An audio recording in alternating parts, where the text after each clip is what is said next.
Welcome back everyone to another video here with Invest for Tomorrow, and to all the first time viewers and investors, welcome to the channel, and to all the subscribers, welcome back. All I ask for in return is for you to smash that like button to let me know you watched this video, that you found it helpful and informative, and that you learned something new. So here we are with the website to one of the companies that ARK Invest has been buying as the dip of the correction had recently started. All the way to this point, they've been loading up. We're going to look at their position, how much it's grown. I caught it on the first date that they started buying, and as it continued to go lower, they just kept on adding more, and as it's starting to kind of recover and rebalance itself, they just keep on adding more. And you know how ARK Invest believes in 3D printing. This is a 3D printing company that's going to go through a SPAC merger. So this is the website, Mark Forged. I definitely recommend you check it out to learn more about the company. But let's look at how ARK Invest has reacted,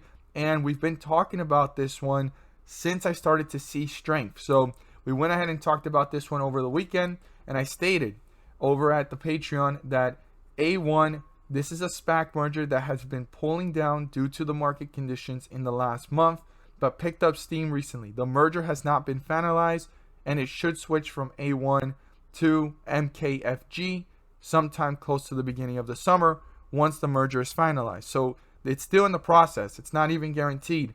But now, one of the things that this is very interesting about is ARK Invest has been loading up on this one while it has been falling within the last month. They have went from holding around 300,000 to 1.5 million shares in just a month.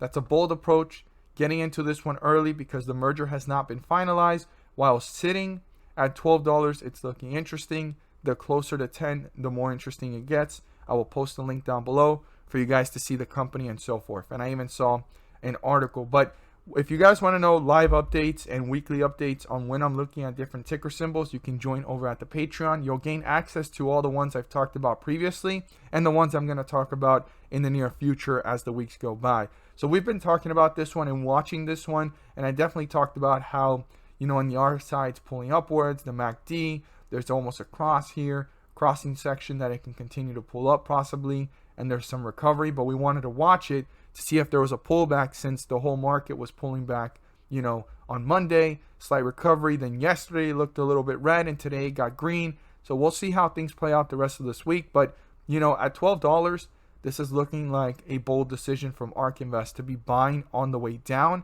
and on the way up, okay? Very, very interesting. So let's go ahead and see here their chart, and then we're going to look at how ARK Invest has added up. I basically stated it there, but I want you guys to see it in their ETFs and their PDFs that I have. So here we have it, seeing it going downwards. So the first time that they registered a purchase was back on the 24th, okay? So on the 24th of February, that's where this was running up, okay? And then it started to pull down since the 25th, and it hit a bottom here of 10.30, ran back up to 13.70 and some change, pulled back down, and it's sitting at 12.38. So let's look at how ARK Invest has reacted since. So when I did that post on Patreon, they had 1.5 million. Let's see if they've actually gone up a little bit, and that's going to tell you how bold they are about this, because even when it's pulling back, if they're buying more, that's pretty big. So here's on the 24th, and you can see A1 right here, 208,917 shares. That was on the 24th of February in RQ. So let's go ahead and pull up the 16th, which was yesterday, right, of March, RQ, and we're going to look for A1. So A1's right here, and they have 1.6 million. 1,600,174 shares. They're being bold. When I posted it on Patreon, they had 1.5, and that was over the weekend. So A1 is definitely going to be maybe number 2 NNDM. That's the way I'm seeing it. That's how bold they're being about it. And I feel like they don't want to miss out on this, because they probably feel like they've missed out like on other ones that have grown tremendously, that are like DD. When it comes to the 3D printing space, like this one right here, I think it is. Yeah, 3D systems. You know, this one ran up all the way up to a peak here of $50 and some change from the lows down here of $11, and it pulled back. And I haven't really seen them do much about this, but I feel like they're not worried about this one. They're like, you know what, that one already grew. I want to catch the ones that are down here with the potential to go up here and stay up there, right? That's really what they're looking for.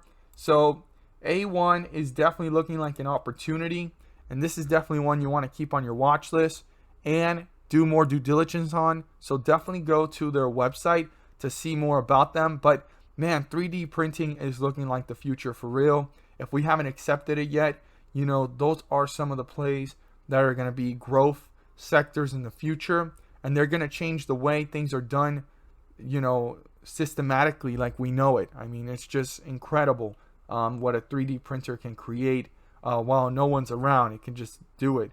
So it's going to make things of manufacturing and everything a lot more, I guess, smoother, hopefully, without any supervision. And it's just going to allow things to be produced. And then this has a little bit of a tie-up with raw materials needed to print. So it's just wild how raw materials and 3D printing is going to be innovative in changing the game to everything that we know.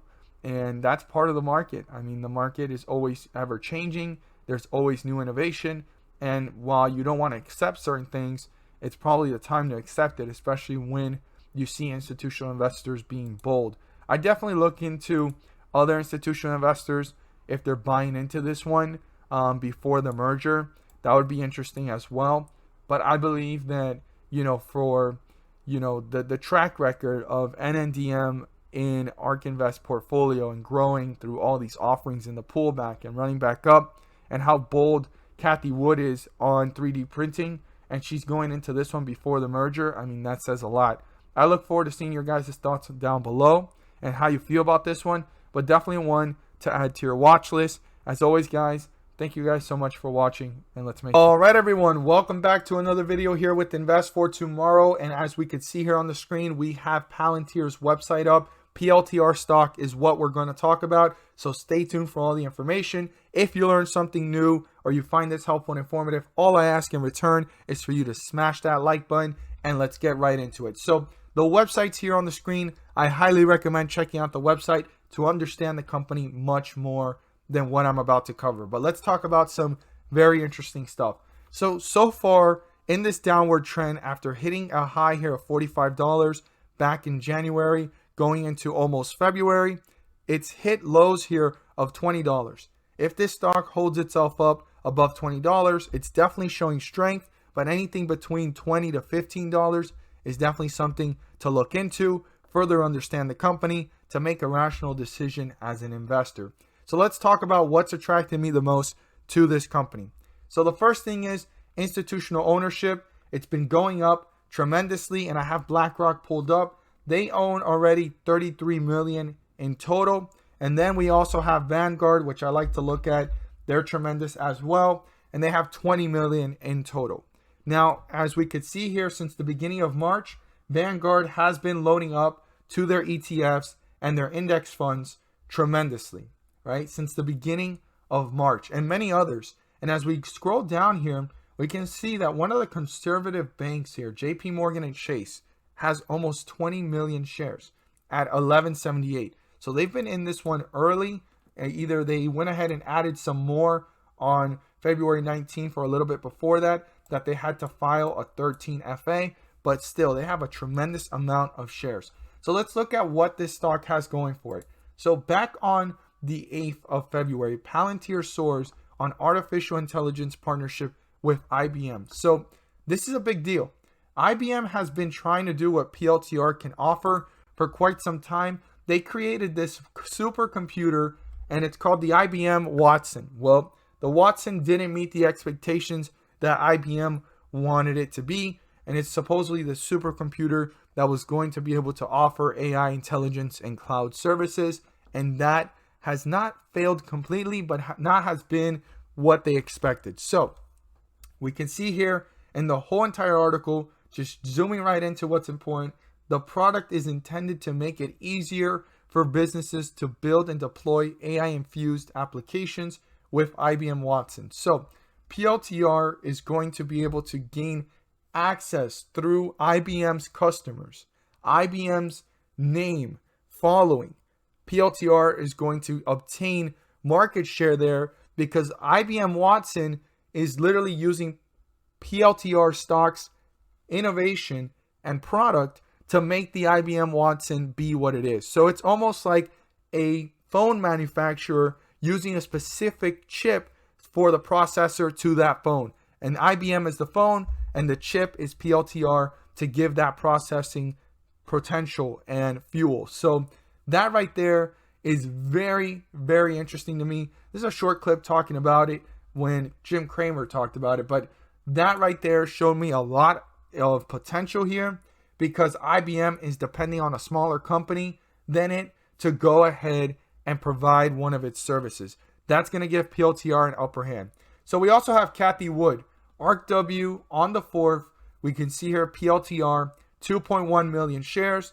And now when we go to the most recent, 1 month later, which was this Friday, right, on the 5th, we could see that PLTR, they own now 5.2 million. That's a big jump. You can see it right there, 5.2 million. They jumped big time. That's a 2x jump in their position, 2x jump in the market share value, and PLTR has a lot of potential. Now let's see why I'm talking about if this goes below $20. If it goes below $20, the low end spectrum is saying $15 on the low end of analysis ratings. 4 are saying sell, 1 are saying hold, 2 are saying buy. The high end is 40, midpoint is 25.83, low end is 15. So if this goes between 20 to 15, it's definitely something to watch because institutional investors are completely ignoring what analysis ratings are saying, and they believe that this can actually go on the up end, probably even past $40 for them to be doing such bold millions and millions of share buying at a time. I hope that you guys found this video helpful and informative. Share it with your friends and community. And as always, guys, thank you guys so much for watching.